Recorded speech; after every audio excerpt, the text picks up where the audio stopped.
കുഞ്ഞുനാളിലെങ്ങാണ്ട് ഞങ്ങളിങ്ങനെ കേട്ടറിവാണ്, എനിക്കറിയാൻ മേല. പക്ഷെ എന്നാലും ചോദിക്കുക, എന്നാ ഈ പാമ്പാട്ടികളില്ലേ, പാമ്പാട്ടികളുടെ നിന്നും അവരുടെ ആ വിദ്യ പഠിക്കാൻ ശ്രമിച്ചിട്ടുണ്ട് അല്ലേ? അപ്പം എന്നാ കാശില്ലായിരുന്നോണ്ട് എങ്ങാണ്ട് പുളി കൊടുക്കാനില്ലാത്തതുകൊണ്ട് എങ്ങാണ്ട് പറ്റിയല്ലെന്ന് പറഞ്ഞുകൊണ്ട് അതങ്ങ് ഉപേക്ഷിച്ചു അല്ലേ? ഉപേക്ഷിക്കല്ല, അവിടെ ഒരു കള്ളത്തരം ചെയ്തിട്ടുണ്ട്. ഞാൻ അച്ഛൻ്റെ പോക്കറ്റിൽ നിന്ന് 25 രൂപ മോഷ്ടിച്ചെടുത്തു. കാരണം പാമ്പാട്ടി എന്ന് പറയുമ്പോൾ നിലമ്പൂരുള്ളതാണ് പാമ്പാട്ടി. അപ്പോൾ മാജിക് ക്രേസ് കൂടി നിൽക്കുന്നത്, എവിടുന്നാണ് പഠിക്കേണ്ടതെന്ന് അറിയാതെ നിൽക്കുന്ന സമയമാണ്. അപ്പോൾ ഈ പാമ്പാട്ടി കാണിക്കുന്ന മാജിക്കുകൾ കണ്ടപ്പോൾ അത് പഠിക്കാൻ തോന്നി. അദ്ദേഹത്തോട് പോയി ചോദിച്ച സമയത്ത് അദ്ദേഹം, അന്ന് ഈ മാജിക് എന്ന് പറയുമ്പോഴേ അന്ന് പൊതുവെ തെരുവിലാണ്, ഈ അലഞ്ഞു നടക്കുന്ന ആളുകളാണ്, രാത്രി മദ്യം കഴിച്ച് കുടിലുറങ്ങുന്ന ആളുകളാണ്. ഒരു വളരെ മോശപ്പെട്ടൊരു അവസ്ഥയായിരുന്നു അന്ന് മാജിക്കിന്. അപ്പോൾ അതുകൊണ്ട് ഇദ്ദേഹം എന്നോട് പറഞ്ഞു, ഒരു മാജിക്കിൻ്റെ സീക്രട്ട് പറയണമെന്നുണ്ടെങ്കിൽ 25 രൂപ വേണമെന്ന് പറഞ്ഞു. അപ്പോൾ 25 രൂപ കിട്ടാത്ത സമയം ഞാൻ അച്ഛൻ്റെ പോക്കറ്റിൽ നിന്ന് 25 രൂപ അടിച്ചെടുത്ത് കൊണ്ടുപോകും. പക്ഷേ അത് പിന്നീട് അറിഞ്ഞു അതിന് കിട്ടേണ്ടത് കിട്ടുകയും ചെയ്തു. പിന്നെ ഒരു കാര്യം ചോദിച്ചോട്ടെ സർ, ഇപ്പൊ മാജിക് പണ്ട് തെരുവുകളിലായിരുന്നു എന്ന് സാർ പറഞ്ഞല്ലോ. പക്ഷേ ഷുഡ് അപ്രിഷിയേറ്റ് വൺസ് മോർ, ഇപ്പൊ സാർ അതിനെ ശരിക്കും ഇന്റർനാഷണൽ ലെവലിൽ വരെ എത്തിച്ച ഒരു വ്യക്തിയാണ്. അത് ശരിക്കും എന്നാ പറയുന്നത്, ഞങ്ങൾ ഈ പറഞ്ഞ പോലെ ആർട്ടിസ്റ്റിനൊക്കെ ഇന്റർനാഷണൽ ലെവലിൽ ഓസ്കാർ കിട്ടുന്നത് പോലെ സാറിനൊരു അവാർഡ് കിട്ടിയിട്ടില്ലേ ഇന്റർനാഷണലായിട്ട്? സർ ഞാനൊരു ക്വസ്റ്റ്യൻ ചോദിച്ചിട്ട്, ശരിക്കും നമ്മുടെ ഇന്റർനാഷണൽ മജീഷ്യൻസ് ഒരുപാട് പേരുണ്ട് അല്ലേ? അവരെ നമ്മുടെ ഇന്ത്യയിലേക്ക് കൊണ്ടിട്ട് ഒരു വലിയ ഷോ നടത്തിക്കൂടെ? നടത്തിയിരുന്നല്ലോ. ഞങ്ങളൊരു മാജിക് പ്ലാനറ്റ് ഉണ്ട് കഴക്കൂട്ടത്ത്, കഴിഞ്ഞ വർഷം തുടങ്ങിയതാണ്. അതിൻ്റെ പർപ്പസും ഇത് തന്നെയാണ്, തെരുവിൽ അലഞ്ഞ് നടക്കുന്ന മജീഷ്യൻസിൻ്റെ പുനരധിവാസം. അപ്പോൾ അവിടെ ഒരുപാട് സ്ട്രീറ്റ് മജീഷ്യൻസ് പെർഫോം ചെയ്തുകൊണ്ടിരിക്കുന്നത്. ഇന്ത്യയിൽ ഇപ്പോൾ അവർക്കൊരു ചാൻസ് ഇല്ല, പോലീസുകാർ ആട്ടിപ്പായിക്കുന്നു, അവർക്ക് പെർഫോം ചെയ്യാൻ പറ്റുന്നില്ല. അപ്പോൾ അവരെ നമ്മളവിടെ കൊണ്ടുവന്ന് പാർപ്പിച്ച് അവരുടെ കുട്ടികളുടെ വിദ്യാഭ്യാസം കൊടുത്ത് അതിന് വേണ്ടിയിട്ട് മാജിക് പ്ലാനറ്റ് ഉണ്ട്. അവിടെ എല്ലാ ദിവസവും ആളുകൾ വരുന്നുണ്ട്. ആ കഴക്കൂട്ടത്ത് അതിൻ്റെ തുടക്കം കുറിച്ച ദിവസം 1000 മജീഷ്യൻസ് അവിടെ വന്നത്. 1000 മജീഷ്യൻസ് ലോകത്തിൻ്റെ പല ഭാഗത്ത് നിന്ന്, ഇന്റർനാഷണൽ മജീഷ്യൻസ്. അന്നായിരുന്നു മോഹൻലാലിൻ്റെ മാജിക്, ഫസ്റ്റ് മാജിക് കാണിച്ചില്ലേ, ഒരു പെൺകുട്ടി അന്തരീക്ഷത്തിൽ ഉയർത്തൊക്കെ ചെയ്ത മാജിക് കാണിച്ചത്. അതെ അതെ. ഇത് ഞാനൊരു കാര്യം ചോദിച്ചത്, ചുമ്മാ ഒരു തമാശയായിട്ട് ചോദിക്കുകയാണ്, എന്നാൽ എൻ്റെ മനസ്സിനകത്ത ചോദ്യം ഉണ്ട് താനും. സപ്പോസ് നമ്മൾ ഈ മാജിക് കാണിക്കും, ഒരു ഒരു പെൺകുട്ടീനെ ഡിസപ്പിയർ ചെയ്യുന്നു, അല്ലെന്നുണ്ടെങ്കിൽ വിഷ്വലേക്ക് കൊണ്ടുവരുന്നു. ഇപ്പോൾ നമ്മൾ ഡിസപ്പിയർ ചെയ്യാനാ വെച്ചേക്കുന്നതെന്ന് വെച്ചോ, സപ്പോസ് ആണേ ഇത് ഡിസപ്പിയർ ആയില്ല, എന്നാ ചെയ്യും? നമ്മൾ ഡിസപ്പിയർ ആവണം. ഞാൻ വിചാരിച്ചു ഞാൻ വല്ല ആണെങ്കിൽ സത്യമായിട്ട് ഒളിമ്പിക്കിൽ എനിക്ക് ഫസ്റ്റ്, പിന്നെ എന്നെ അവിടെ നോക്ക് വേണ്ട. നമ്മൾ പിന്നെ പെൺകുട്ടിയുടെ കാര്യം നോക്കൂല, മജീഷ്യൻ ഡിസപ്പിയർ ആവും. പെൺകുട്ടി വരുമോ പോവോ? പെൺകുട്ടിക്ക് ഒരു അപകടം പറ്റാൻ പോകുന്നില്ല, മജീഷ്യന് അപകടം പറ്റാൻ പോകുന്നത്, കല്ലേറി കിട്ടാൻ പോകുന്നത്. അതിന് മുമ്പേ നമ്മൾ ഡിസപ്പിയർ ആവും, അതാണ്. പക്ഷെ അങ്ങനെ ഉണ്ടാവരുത്, അങ്ങനെ സംഭവിക്കരുത്. പറ്റാറുണ്ടല്ലോ, പക്ഷേ സ്വാഭാവികമായിട്ടും പറ്റാറുണ്ട്. ഞാൻ ഇവിടെ തിരുവനന്തപുരത്ത് ഒരു പ്രൊപ്പല്ലർ എസ്കേപ്പ് ആക്ട്, കവിക്ക് ഓർമ്മയില്ലേ, പ്രൊപ്പല്ലർ എസ്കേപ്പ് ആക്ട് എന്ന് പറഞ്ഞുകൊണ്ടൊരു മാജിക് പുത്തരിക്കണ്ടം മൈതാനത്തായിരുന്നു. അന്ന് പ്രസ് ക്ലബ്ബാണ് നടത്തിയിരുന്നത്, തിരുവനന്തപുരം പ്രസ് ക്ലബ്ബായിരുന്നു. അതുകൊണ്ട് തന്നെ ഹ്യൂജ് പബ്ലിസിറ്റി ആയിരുന്നു. അപ്പോൾ ചാനലെല്ലാം മുന്നിൽ നിറഞ്ഞു നിൽക്കുന്നു, ഒരു വലിയ കറങ്ങിക്കൊണ്ടിരിക്കുന്ന ഫാനിൻ്റെ ഉള്ളിലൂടെ നമ്മൾ പെനിട്രേറ്റ് ചെയ്ത് പുറത്തേക്ക് വരണം, ഇതാണ് മാജിക്. അൺഫോർച്ചുനേറ്റ്ലി അത് നടന്നില്ല, സംഭവിച്ചില്ല. ആളുകൾ കൂവി വിളിച്ച് വലിയ ബഹളമായി. ഞാനെൻ്റെ തൊട്ടടുത്ത് ബസ് നിൽക്കുന്നുണ്ടായിരുന്നു, അതിനകത്ത് കരഞ്ഞു, ഞാൻ ബഹളം വെച്ച് കരഞ്ഞു. നെക്സ്റ്റ് ഡേ ഇവിടുന്ന് നിൽക്കാൻ പറ്റില്ലായിരുന്നു, കാരണം പത്രങ്ങളിലെല്ലാം മോശമായിട്ട് അച്ചടിച്ചു വന്നു. ഞാൻ ഇവിടുന്ന് നേരെ ഡൽഹിയിലേക്ക് ഒരു തീവണ്ടി കയറിയിട്ട് അങ്ങോട്ട് പോയി. അവിടെ ചെന്നിട്ടാണ്, അന്ന് രാജേട്ടൻ മന്ത്രിയാണ്, രാജേട്ടനെ പോയി കണ്ടു. രാജേട്ടൻ എന്നെ സുഷമ സ്വരാജ് മിനിസ്റ്റർ അടുത്ത് കൊണ്ടുപോയി. അതിൻ്റെ കണ്ടിന്യൂഷനായിട്ട് PM സെയ്ദിനെ കണ്ടു. അതിനുശേഷം ഒരു പ്രോഗ്രാം അവിടെ നടത്തി. അതിൻ്റെ തുടർച്ചയായിട്ടാണ് ഒരു ഇന്ത്യ യാത്ര ആദ്യമായിട്ട് ഡിസൈൻ ചെയ്യുന്നത്, വിസ്മയ ഭാരത യാത്ര. അന്ന് വാജ്പേയി പ്രധാനമന്ത്രിയാണ്, അദ്ദേഹത്തിൻ്റെ അടുത്ത് പോയി. അതിനുശേഷം പിന്നെ APJ അബ്ദുൽ കലാമിൻ്റെ കയ്യിൽ നിന്ന് ഫ്ലാഗ് വാങ്ങിച്ചുകൊണ്ട് ഒരു യാത്ര നടത്തി, ഗാന്ധി മന്ത്ര എന്ന് പറഞ്ഞിട്ട്. അപ്പോൾ ഒരു യാത്രയിൽ നിന്ന് മറ്റൊരു യാത്രയിലേക്കുള്ള ഒരു എന്താ പറയുക, അതിൻ്റെയൊക്കെ റീസൺ എന്ന് പറയുന്നത് നമ്മളവിടെ വീണ് കിടക്കാതിരുന്നതാണ്. ഞാനിത് പറയുന്നത് ഒരു അഹങ്കാരമായിട്ട് എടുക്കരുത്, ഞാൻ പറയുന്നത് മറ്റുള്ളവർ കേൾക്കാൻ വേണ്ടിയിട്ട്, മറ്റു കുഞ്ഞുങ്ങളൊക്കെ കേൾക്കാൻ വേണ്ടിയിട്ടാണ് പറയുന്നത്. കാരണം ഇതൊക്കെ ഉണ്ടാവും, നമ്മുടെ ലൈഫിൽ ഇത്തിരി തകർച്ചയുണ്ടാവും. അന്ന് ആ തകർച്ചയിൽ നിന്നും ശരിക്കും സാറിനൊരു വിൽ പവർ തന്നത് ആരാ? അങ്ങനെ ഉണ്ടോ അതോ സ്വയം? വിൽ പവർ കവിതയ്ക്ക് പങ്കുണ്ട്. കാരണം എപ്പോഴും നമ്മൾ അവസാനത്തെ നമ്മൾ എന്താ പറയുക, പിന്നെ നമ്മൾ ഇത്തരം ഹൃദയഭേദകമായിട്ടുള്ള നിമിഷങ്ങൾ ഉണ്ടാകുന്ന സമയത്ത് നമ്മൾ ആരോടാ ഷെയർ ചെയ്യുക? സ്വാഭാവികമായിട്ട് നമ്മൾ വീട്ടിലാണ് അതെല്ലാം കരഞ്ഞു തീർക്കുന്നതും അല്ലേ, അതിൻ്റെ വേദന നമ്മൾ പറയുന്നതും പങ്കുവെക്കുന്നതും. അവിടെ ഫാമിലി തന്നെയാണ് നമ്മളെപ്പോഴും നമ്മളെ സപ്പോർട്ട് ചെയ്യുന്ന ആളെന്ന്. തീർച്ചയായിട്ടും ചേച്ചി ശരിക്കും കേട്ടോ, എന്നാ പറയുന്ന ഒരു സ്ത്രീ എന്ന നിലയ്ക്ക് എനിക്ക് ഇതൊക്കെ കേൾക്കുമ്പോൾ ചേച്ചിയോട് ശരിക്കും അഭിമാനം തോന്നുന്നുണ്ട് കേട്ടോ.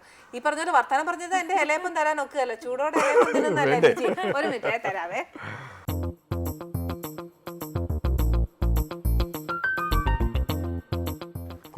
ചൂടാണേ. പിന്നെ ഈ പറഞ്ഞ കൂട്ട് 2 എണ്ണം തിന്നാൻ തോന്നിയാൽ എൻ്റെ ഇല്ല എന്ന് പറയുന്നത് ശരിയല്ലല്ലോ. അല്ല ഞാൻ ചോദിക്കുന്നത് കുറേ ഉണ്ടെന്ന് പറഞ്ഞാൽ ബാക്കി പൊതിഞ്ഞു കൊണ്ടുപോകാലോ ഓ അങ്ങനെ, ഞാൻ അങ്ങനെയല്ല ഉദ്ദേശിച്ചത്. അപ്പോഴേക്കും അടച്ചു കേട്ടോ, അത് പറഞ്ഞു കേട്ടു അടച്ചു. അയ്യോ ഞാൻ അതല്ല, അതിന്റെ ചൂടൊന്നും പോണ്ടല്ലോ എന്ന് വിചാരിച്ചു നല്ലത് ചിന്തിച്ചതാ. അപ്പൊ തുടങ്ങാം അല്ലേ? അതിന്റെ കൂടെ ഞാൻ വിശേഷമൊക്കെ ചോദിക്കും. ഈ ഷോ തുടങ്ങുന്നതിന് മുമ്പുള്ളൊരു ഒരു എന്താ പറയുക ഒരു ആകാംക്ഷ ഉണ്ടല്ലോ, അതുപോലെയാണ് നമ്മൾ കഴിക്കുന്നില്ലേ അപ്പോ? അല്ല കഴിച്ചോളൂ, പേടിക്കണ്ട, കഴിച്ചോളൂ. അതിഥി ദേവോ ഭവ അല്ലേ? അതെ അതെ. ശരിക്കും ഒരു കുസൃതി ചോദ്യമാണേ, ഈ ശരിക്കും മാജിക് എന്ന് പറയുന്നത് ഒരു പറ്റിക്കുന്ന ആണല്ലേ ലിലി? ഞാൻ വിചാരിച്ച ഇലയുടെ തിന്നാനാണോ ഇനി എന്നെ തല്ലാനാണോ? ഇത് ഇലയുടെ തിന്നാനാണ്. അല്ല അങ്ങനെ അല്ലേ, പറ്റിക്കലാണ് യഥാർത്ഥത്തിൽ. അതാണ് കബളിപ്പിക്കൽ. ശരിക്കും മാജിക്കിന്റെ ഡെഫിനിഷൻ എന്താ ചോദിച്ചു കഴിഞ്ഞാൽ, കബളിപ്പിക്കലിന്റെ കലയാണ് മാജിക്. പക്ഷേ ഈ കബളിപ്പിക്കൽ എപ്പോൾ എങ്ങനെ നടക്കുന്നു എന്ന് കാണികൾ അറിയാതിരിക്കുമ്പോഴാണ് മാന്ത്രികൻ വിജയിക്കുന്നത്. ഈ കബളിപ്പിക്കലിൻ്റെ ലക്ഷ്യം എന്ന് പറയുന്നത് കണ്ടുകൊണ്ടിരിക്കുന്ന പ്രേക്ഷകനെ സന്തോഷിപ്പിക്കുക എന്നുള്ളതാണ്, ഒരിക്കലും അവരെ പറ്റിക്കാനല്ല. നേരെമറിച്ച് ഡോക്ടറാണെങ്കിലും എഞ്ചിനീയർ ആണെങ്കിലും ആരാണെങ്കിലും അവരുടെ മനസ്സിൽ അത്ഭുതം നിറയ്ക്കുക എന്നുള്ളതാണ് ഒരു മാന്ത്രികൻ്റെ ഉത്തരവാദിത്തം എന്ന് പറയുന്നത്. അപ്പോൾ സാർ, ഈ മാന്ത്രികനും ജാലവിദ്യക്കാരനും തമ്മിലുള്ള വ്യത്യാസം? മാന്ത്രികൻ എന്ന് പറയുന്ന വാക്ക് ശരിക്കും തെറ്റാണ്. എന്തുകൊണ്ടോ മലയാളത്തിൽ അങ്ങനെ മാന്ത്രികൻ എന്ന് പറയുന്നത്, മാന്ത്രികം എന്ന് പറയുന്ന ഒരു മന്ത്രം, അതിൽ നിന്നാണല്ലോ മാന്ത്രികൻ വരുന്നത്. തെറ്റാണ് ശരിക്കും. അത് ജാലവിദ്യക്കാരനാണ് കറക്റ്റ്. ജാലവിദ്യ എന്ന് പറയുന്നതാണ് ഇന്ത്യയിൽ നമ്മുടെ എന്താ പറയുക പുരാണങ്ങളിലും അതുപോലെ തന്നെ വേദങ്ങളിലും ഉപനിഷത്തുകളിലും ഒക്കെ പറഞ്ഞിട്ട് ജാലവിദ്യ എന്നാണ്. ജാലം കാണിക്കുന്ന തെറ്റാണ് ശരിക്കും. പക്ഷെ നമ്മളത് ഉപയോഗിക്കുമ്പോൾ സാധാരണ മാന്ത്രികൻ എന്ന് പറഞ്ഞിട്ടാണ് സാധാരണ ഇൻട്രൊഡ്യൂസ് ചെയ്യുന്നത്. പക്ഷെ നമ്മളതൊക്കെ ചില കാര്യങ്ങളൊക്കെ അങ്ങനെ ഉണ്ടല്ലോ, ചില വാക്കുകളുടെ അർത്ഥം നോക്കിക്കഴിഞ്ഞാൽ തെറ്റുണ്ടാവും. അതാണ് എൻ്റെ അർത്ഥം. ഈ മാജിക്കലിൽ ഫസ്റ്റ് വന്നത് വാഴക്കുന്ന് നമ്പൂതിരിപ്പാട് അദ്ദേഹമാണ് അല്ലേ ഫസ്റ്റ്? ശരിക്കും അദ്ദേഹമാണ് കേരളത്തിന്റെ മാന്ത്രിക മുത്തച്ഛൻ എന്നറിയുന്നത്. ശരിയാ. ഇത് കഴിച്ചുകൊണ്ട് സംസാരിക്കാൻ പറ്റും. എന്നാ സാർ കഴിച്ചിട്ട് ഞാൻ ബാക്കി ചോദിക്കാം. ചേച്ചി കഴിക്കൂ. തുടങ്ങട്ടെ? പിന്നെ ധൈര്യമായിട്ട്. ഇതിനകത്തുള്ള വിഭവങ്ങൾ ശർക്കര, തേങ്ങ, പിന്നെ കുറച്ച് ഡ്രൈ ഫ്രൂട്ട്സ്, എവർഗ്രീൻ. പക്ഷെ നമ്മളവിടെ ഇങ്ങനെ ചെയ്യില്ല കേട്ടോ, ഡ്രൈ ഫ്രൂട്ട്സ് ഇല്ല. ഇതിപ്പോ ഞങ്ങൾ ഇച്ചിരി ഒന്ന് പരിഷ്കരിച്ചെന്നേ ഉള്ളൂ.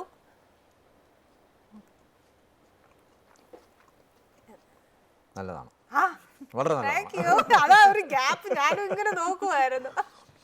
പിന്നെ സർ, ജാലവിദ്യ കാണിച്ചു നടക്കുന്ന വലിയ സിദ്ധന്മാരെ കുറിച്ച് സാറിന് എന്നാ പറയാനുള്ളത്? കുടിക്കാൻ വെള്ളം മാത്രമേ ഉള്ളൂ. എന്നാ വേണം സാറിന്? ചായയോ? ഞാൻ വല്ലതും ഉണ്ടാക്കട്ടെ? ഇതിപ്പോ ഞാൻ ഈ ചോദ്യം ചോദിച്ചോണ്ട് പിന്നെ എന്നാ, ഞാൻ എന്റെ ഇലയപ്പം മുഴുവൻ കഴിച്ചേച്ച്. അല്ല, ഇതിനിടയ്ക്കല്ലേ കുടിക്കണ്ടേ ജ്യൂസ്? ഈ ഫ്രൂട്ടിനെ പിടിച്ച് ജ്യൂസ് ആക്കണോ?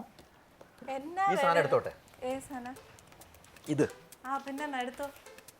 ഓ ബ്യൂട്ടിഫുൾ. ഇവിടെ വെക്കാം അല്ലേ? പിന്നെ വെച്ചോ. ഇതും എടുത്തോട്ടെ? ഓ എടുത്തോളൂ സാർ. ഞാൻ ഇത് ഇവിടെ വെച്ചിട്ട് ഇങ്ങനെ അടച്ചു. ഈ ആനിക്ക് പണ്ട് മുതലേ ഒരു നോട്ടമുണ്ട്, ഒരു കള്ളനോട്ടം. അന്ന് വീട്ടിൽ വന്നപ്പോൾ ഞാൻ ഇതിന്റെ അടിയിൽ ഒന്നുമില്ല, ആനി ഖാലി. അയ്യോ, ഒന്നുമില്ല. പക്ഷേ ഇനിയാണ് മാജിക് എന്ന് പറയുന്നത്.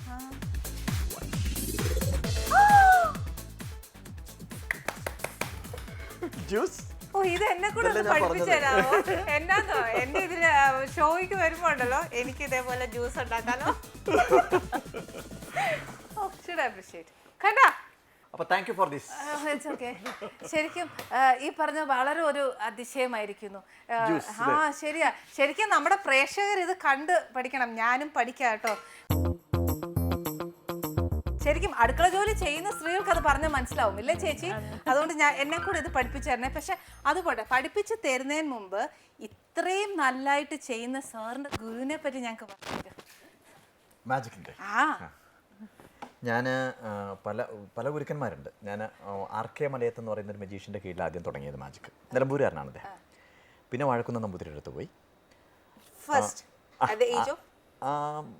12-13. അതിനുശേഷം പിന്നെ PC സർക്കാരിൻ്റെ അടുത്ത് പോയി. പിന്നെ കേലാൽ എന്ന് പറയുന്ന ഒരു കൽക്കട്ട ഒരു മജീഷ്യനുണ്ട്, വലിയൊരു മജീഷ്യനായിരുന്നു. അദ്ദേഹം മരിച്ചുപോയി. അദ്ദേഹത്തിൻ്റെ അടുത്ത് പോയി. ഇപ്പോൾ ഡേവിഡ് കോപ്പർഫീൽഡിൻ്റെ കീഴിൽ പഠിച്ചുകൊണ്ടിരിക്കുന്നുണ്ട്. US-ലാണ് അദ്ദേഹം.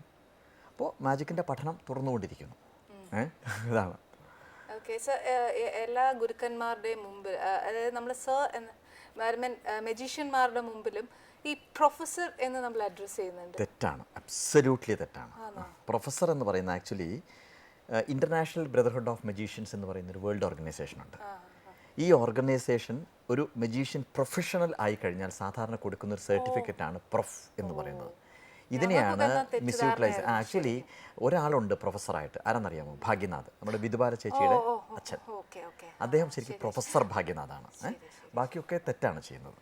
അപ്പൊ ഈ ഒരു ഇത് വരുന്നത് കൊണ്ട് അപ്പൊ ഞങ്ങൾക്കൊക്കെ ശരിക്കും തെറ്റായ ഒരു തെറ്റായ ധാരണയാണ്. അല്ല, മാജിക്കിനകത്ത് അങ്ങനെ പ്രൊഫസർഷിപ്പ് ഒന്നുമില്ല. ഇല്ല, ഞാനൊന്നും ഒരിക്കലും യൂസ് ചെയ്യാറില്ല. ഞാൻ ഗോപിനാഥ് മുതുകാട് എന്ന് മാത്രമേ യൂസ് ചെയ്യാറുള്ളൂ. പക്ഷേ നമ്മളെ പറ്റി പ്രോഗ്രാമിന് നോട്ടീസ് അടിക്കുന്ന സമയത്ത് അവർ പ്രൊഫസർ മുതുകാട് എന്ന് പറഞ്ഞ് നോട്ടീസ് അടിക്കും. ശരി, അതുകൊണ്ടാണ് ഞങ്ങൾക്കൊക്കെ ശരിക്കും ആ ഒരു തെറ്റിദ്ധാരണ വരുന്നത്.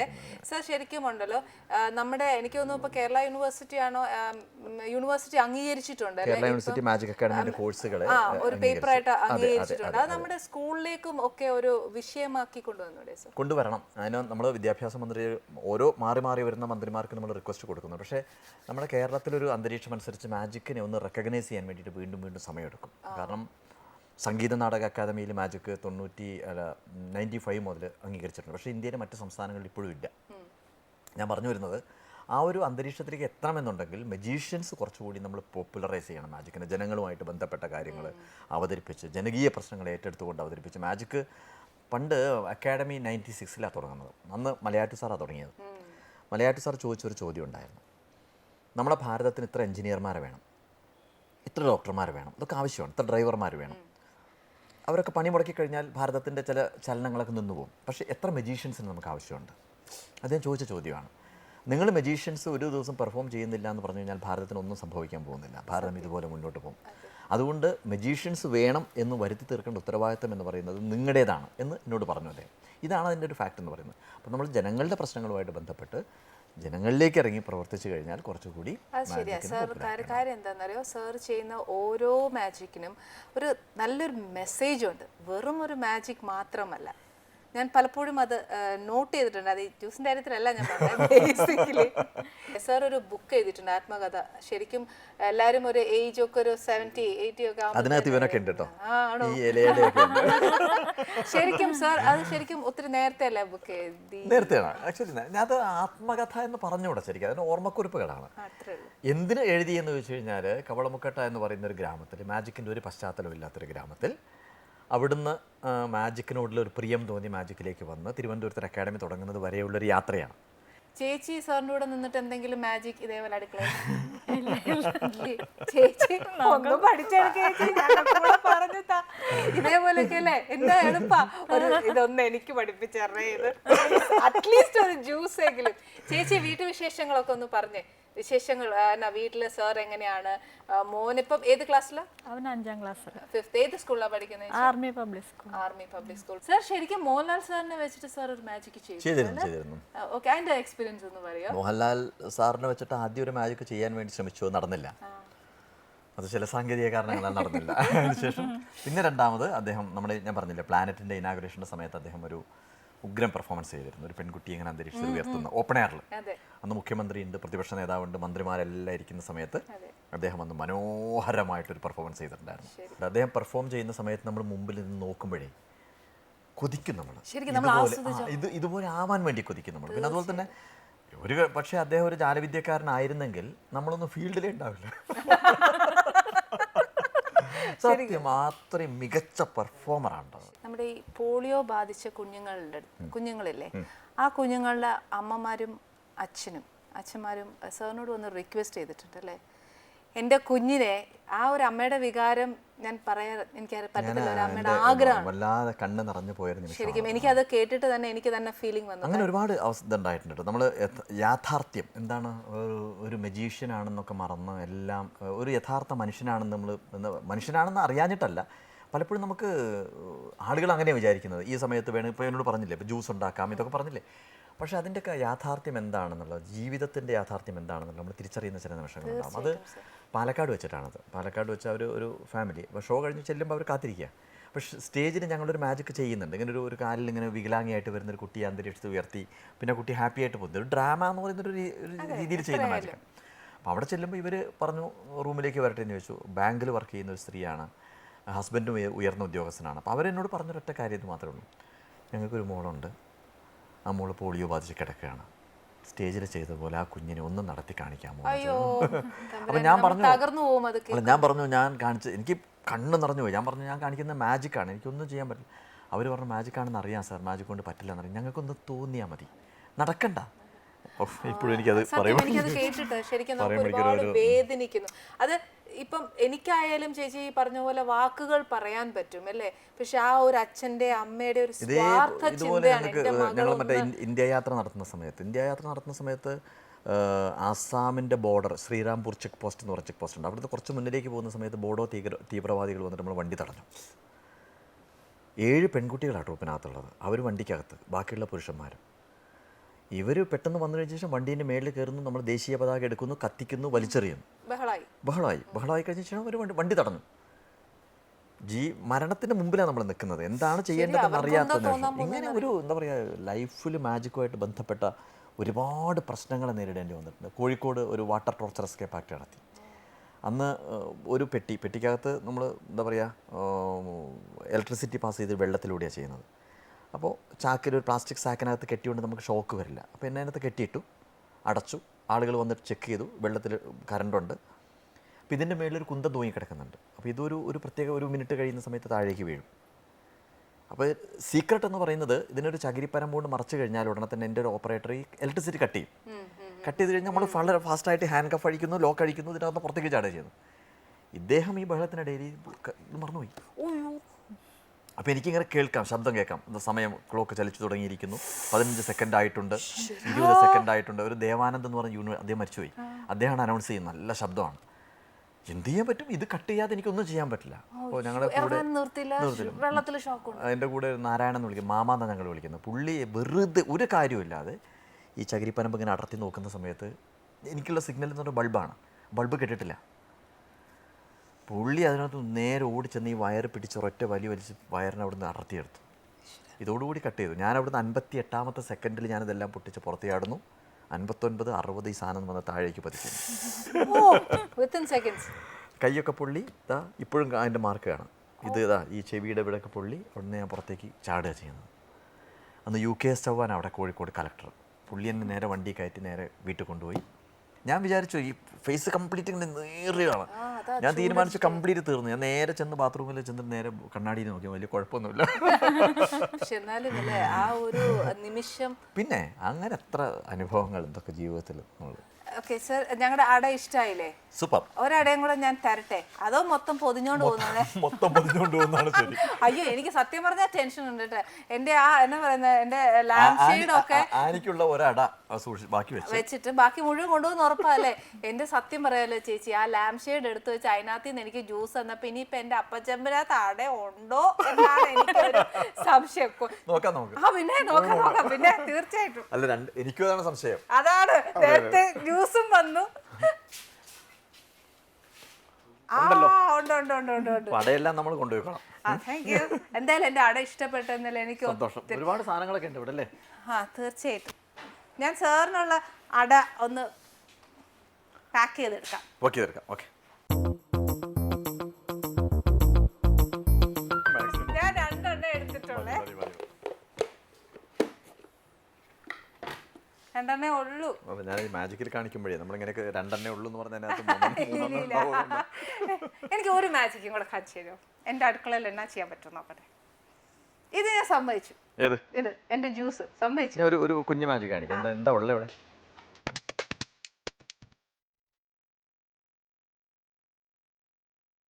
ഡിഫറെന്റ് കളർ ജ്യൂസസ് ആണല്ലേ? അതെ, അതൊന്നും ചേച്ചിക്കും തരാൻ വേണ്ടി വെച്ചതാ. പക്ഷെ ആ ജ്യൂസ് കാണിച്ചപ്പോ ഞാൻ ശരിക്കും മറന്നുപോയി. ഇത് തരാൻ ഞാൻ മറന്നുപോയി.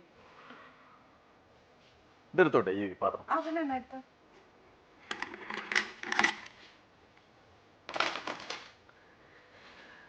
ഞാൻ ചെയ്യാൻ പോണ എന്താന്ന് വെച്ച് കഴിഞ്ഞാല്, ഈ ജ്യൂസ് മാംഗോ ജ്യൂസ് അല്ലേ? മാംഗോ അല്ലേ? ഈ മാംഗോ ജ്യൂസ് ഞാൻ ഇതിനകത്തേക്ക് ഒഴിച്ചു. ഇത് വാട്ടർമെലൺ. ഓക്കെ, ഇതും ഇതിനകത്തേക്ക് ഒഴിച്ചു. മൂന്നാമത് ഈ ജ്യൂസും ഇതിനകത്തേക്ക് അത് സർ എവർഗ്രീൻ ആയതുകൊണ്ട് ഞങ്ങൾ കരിക്കോളം കരുതിയത്. കഴിക്കൊള്ളാം അല്ലേ? കഴിച്ചു. അപ്പോൾ ഈ 3 ജ്യൂസ് ഇതിനകത്തുണ്ട്. ഉണ്ട്. ഉണ്ടല്ലോ. 3 കൂടി മിക്സ് ചെയ്തിരിക്കുക. 3 കൂടി നന്നായിട്ട് മിക്സ് ചെയ്യാൻ പോവാം. ഈ മിക്സ് ചെയ്ത് കഴിഞ്ഞാൽ ആനിക്ക് എന്ത് ചെയ്യുക? അപ്പോൾ നല്ലൊരു എന്താ പറയുക, ജ്യൂസിൻ്റെ ഒരു എന്തായാലും നമ്മൾ സാധാരണ പറയുന്ന ജ്യൂസ് എല്ലാം കൂടി മിക്സ് ചെയ്ത് കോക്ടെയിൽ. പക്ഷേ ഈ കോക്ടെയിൽ ഉണ്ടാക്കി കഴിഞ്ഞാൽ അതിനകത്ത് ജ്യൂസിന് വേർതിരിച്ചെടുക്കാൻ പറ്റില്ല. പക്ഷേ ഞാൻ ഈ ഗ്ലാസ് ഇതിനകത്തേക്ക് ഇട്ട് കഴിഞ്ഞതിന് ശേഷം ഇതുകൊണ്ട് ഇങ്ങനെ കോരിയെടുത്ത് കഴിഞ്ഞാൽ ഒരു ജ്യൂസ് ഇങ്ങോട്ട് പുറത്തേക്ക് വരും. രണ്ടാമത്തെ ഗ്ലാസ് ഇതിനകത്തേക്ക് വെച്ച് കഴിഞ്ഞതിന് ശേഷം ഇത് ഇങ്ങനെ ഇങ്ങോട്ട് കോരിയെടുത്ത് കഴിഞ്ഞാൽ രണ്ടാമത്തെ ജ്യൂസും ഇതുപോലെ പുറത്തേക്ക് വരും. അയ്യോ ചേച്ചി, മൂന്നാമത്തെ എടുത്തതിന് ശേഷം സംശയം ഉണ്ടെങ്കിൽ ഇങ്ങനെ ഒഴിച്ച് കാണിക്കാം. ഇങ്ങനെ ഒഴിച്ചു കഴിഞ്ഞാൽ ഇളനീരും ഇതുപോലെ ഇങ്ങോട്ട് പുറത്തേക്ക് വരും. ചേച്ചി മതിയല്ലോ. ഞാനിതൊന്നും ശരിക്കും നോക്കിയേ, ഇതിനകത്തൊന്നുമില്ല. നമ്മളെല്ലാം കണ്ടതല്ലേ ഈ 3 ജ്യൂസും എടുത്ത് ഇതിനകത്ത് ഒഴിച്ചത്. പേടിക്കണ്ട, ഇതെന്റെ സ്വന്തം പാത്രമാ, ഞാൻ കൊണ്ടുവരാൻ സമ്മതിച്ചിട്ടില്ല. ശരിക്കും അതൊരു നല്ല കാര്യമല്ലേ. ഇനി നമുക്ക് ഉപ്പോ എരിവോ പുളിയോ എന്തെങ്കിലും കൂടുമ്പോൾ ഇതുപോലൊന്നും നമുക്ക് ട്രൈ ചെയ്ത് നോക്കാം. ഉപ്പായിട്ടൊക്കെ പ്രത്യേകം വരുമോ? പക്ഷെ ഒരു കാര്യം, ഈ അടയെന്ന് അവല് വേറെ ആക്കണം, പഴം വേറെ ആക്കണം എന്ന് പറഞ്ഞാൽ പറ്റില്ല. Thank you very much. Thank you ചേച്ചി. ഞങ്ങൾക്ക് 2 ടിപ്പെങ്കിലും പറഞ്ഞു തരാനില്ലേ ചേച്ചി? ഇതേപോലെ ഒരു എവർഗ്രീൻ സാറിനെ ഞങ്ങൾക്ക് എന്നാ പറയാ, ഞങ്ങളുടെ സമൂഹത്തിൽ ഇത്രയും മെസ്സേജും ഒക്കെ ഒത്തിരി തരുന്ന വലിയ സന്തോഷം കേട്ടോ. അനി നല്ല നമ്മുടെ ഒരു ഫേവറേറ്റ് ഫുഡ് ഉണ്ടാക്കി അട തന്നെ തന്നു. പിന്നെ അതുപോലെ തന്നെ എന്താ പറയാ, ഹോസ്പിറ്റാലിറ്റി ഗ്രേറ്റ്. അതെ.